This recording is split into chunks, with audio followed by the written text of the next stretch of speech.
Hello, je vous propose une série de vidéos pour découvrir ensemble ZBrush for iPad. Vous êtes nombreux à me poser la question, est-ce que tu vas faire des tutos sur ZBrush for iPad?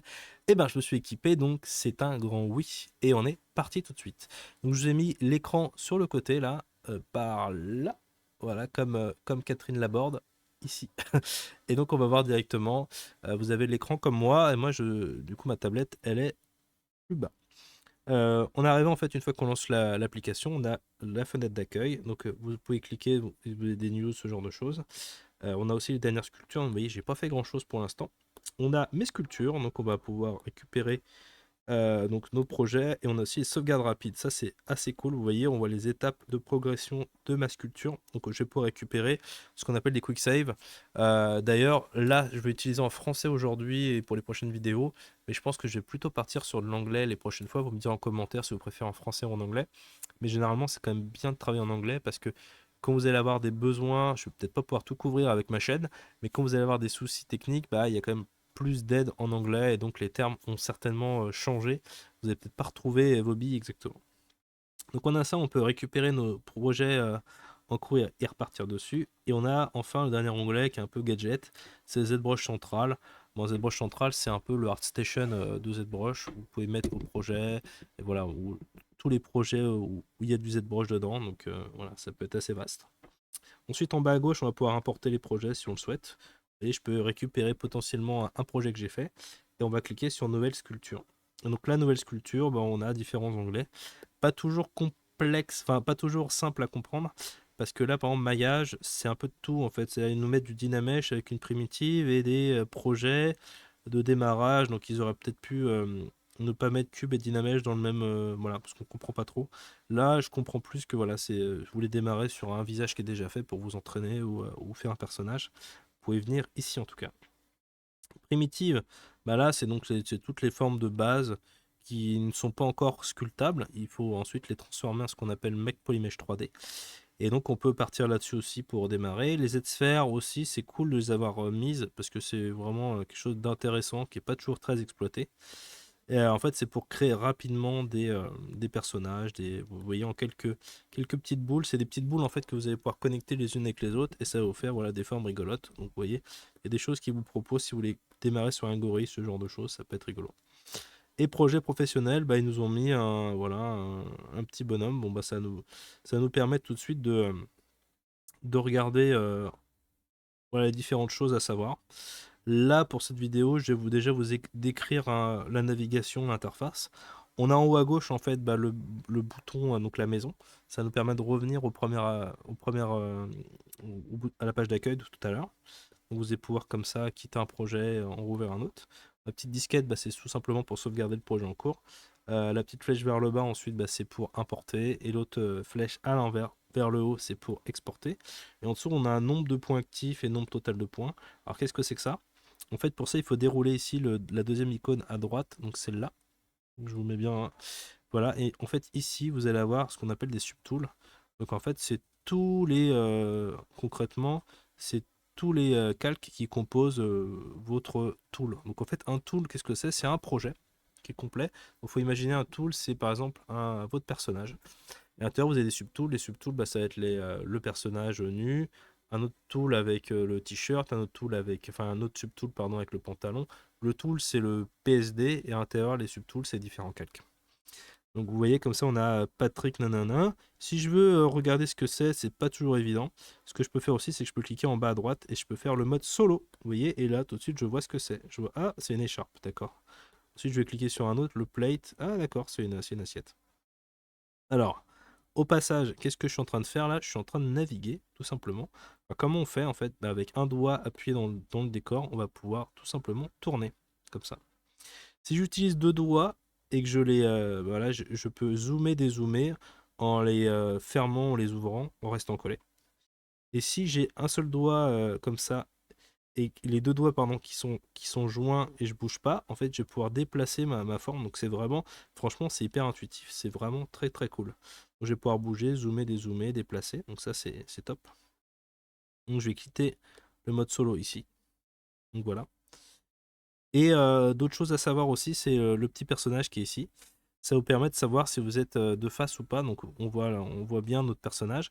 Si on clique sur par exemple sur la flèche rouge, on va se mettre de côté.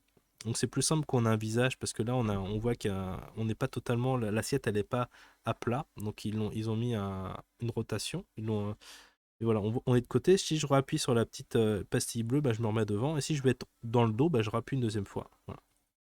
C'est vraiment assez simple, en dessous, en dessus. Voilà, comme ça, on peut naviguer. On a ensuite plusieurs, je vous ai dit, plusieurs panneaux sur le côté, donc à gauche et à droite. À gauche, c'est tout ce qui est en lien avec la sculpture. Donc on va avoir les brosses, les modes de brosse. Donc ici, je vais cliquer ici, vous allez voir, c'est assez canon. Ils ont mis en fait toutes les brosses de logiciels classées par genre. Donc par exemple, si je veux du hard surface, je clique sur surface dure et j'ai voilà du planar, du edge polish, j'ai plein de trucs. Donc ça, c'est vraiment top. Ici, c'est le mode d'application. Donc tout ça, je ferai dans la prochaine vidéo. Je vous expliquerai en détail comment ça marche. Donc j'ai différents modes d'application. Là, j'ai les alphas. Voilà, j'ai différentes choses. On peut changer aussi l'apparence. Donc le matcap ici, par défaut, c'est comme ça. On peut reprendre le bon vieux matcap rouge qui est iconique. Donc voilà, qui est celui-là. On a ensuite la dureté, du coup la taille du...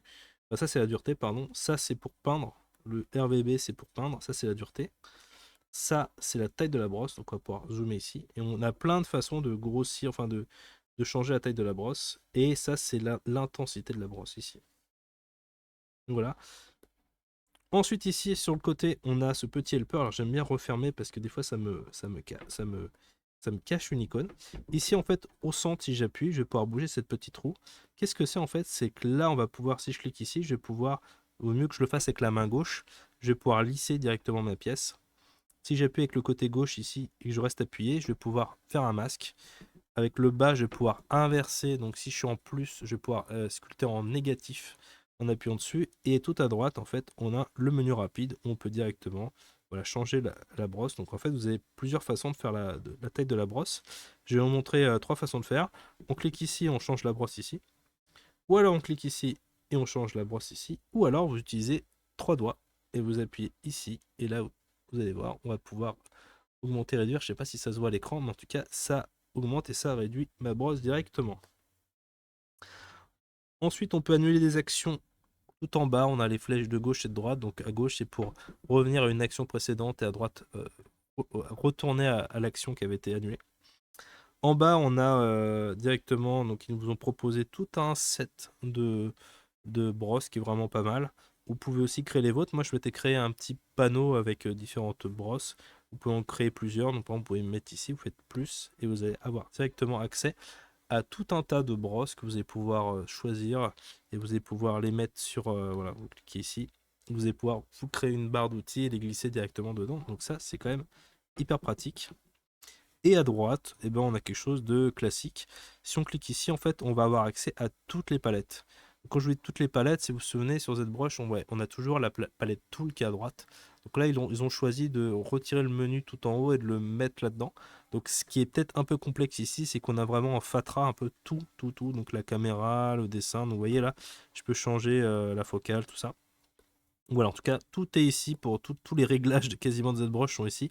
Et ici, vous avez les paramètres ici. Donc, différentes choses en lien avec les entrées. Voilà, si vous voulez changer des choses, si vous voulez mettre moins de quick save, ce genre de choses. Donc, on reclique ici, donc on a les palettes.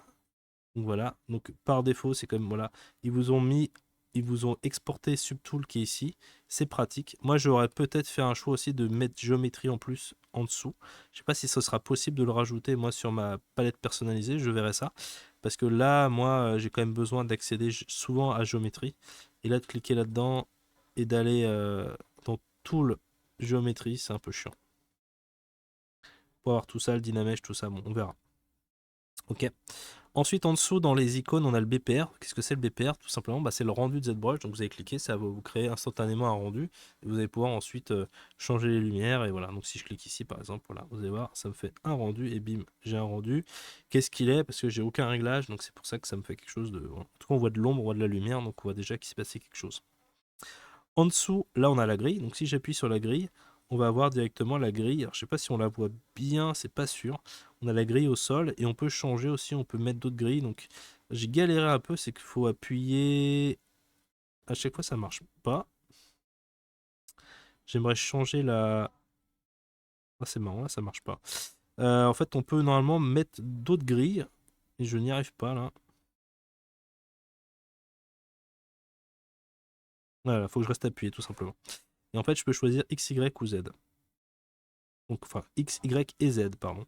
C'est comme sur ZBrush, la version PC. Donc, en fait, on va pouvoir mettre des grilles. Et l'intérêt, c'est bah, déjà de se rendre compte où est la grille en Y. Ça nous permet de savoir où est le sol. Et deuxièmement, c'est que vous pouvez mettre des images en référence dessus. Donc, ça, c'est assez pratique. Donc, je vais pour l'instant le chanter. Donc, je vais juste cliquer dessus. Voilà, j'ai chanté. Si je reste appuyé, donc du coup, là, ok, c'est bon. J'ai compris. Je pensais vraiment qu'au début, il fallait les atteindre en cliquant sur X et Z. Ça aurait été compliqué. Ensuite, le papillon, c'est tout simplement la symétrie. Donc, si vous cliquez dessus, bah, vous allez pouvoir sculpter. Vous êtes en symétrie directement.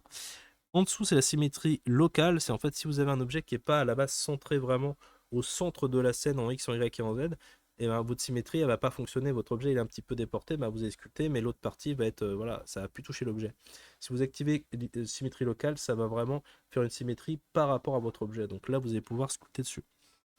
Cet outil-là aussi est très pratique, c'est le, voilà, le frame. Maillage de bordure, vous voyez, c'est pas génial. En fait, pour moi, c'est frame, c'est le côté, bah, c'est recentrage, j'aurais plutôt mis en français. Vous cliquez ici, voilà, ça vous fait, c'est F avec ZBrush, la version PC. Vous allez pouvoir vous recentrer si vous perdez votre objet, donc c'est pratique. Ensuite, on a l'indispensable maillage, donc ici. Donc là, ici, on voit tout de suite le maillage de mon objet, voilà, ici. Si je déclique, je reclique. Ça, c'est pratique pour travailler. On a ici bah, le transparence, donc c'est les options aussi pour voilà, travailler puis avoir la transparence de l'objet. Et on a le mode solo à la fin, donc c'est voilà, comme tout à l'heure je vous l'ai montré. Si on veut voir juste l'assiette, on va directement toute seule. Je vais me remettre. Voilà comme ça. Et ben je vous propose maintenant dans la prochaine vidéo, on va s'intéresser à créer une petite sculpture et puis comme ça on va pouvoir voir ensemble les différentes brosses, comment passer une primitive en Polymesh 3D, et puis comment on va pouvoir sculpter et découvrir les différents outils de sculpte, les masques, tout ça, toutes les choses assez classiques. Je vous dis à tout de suite.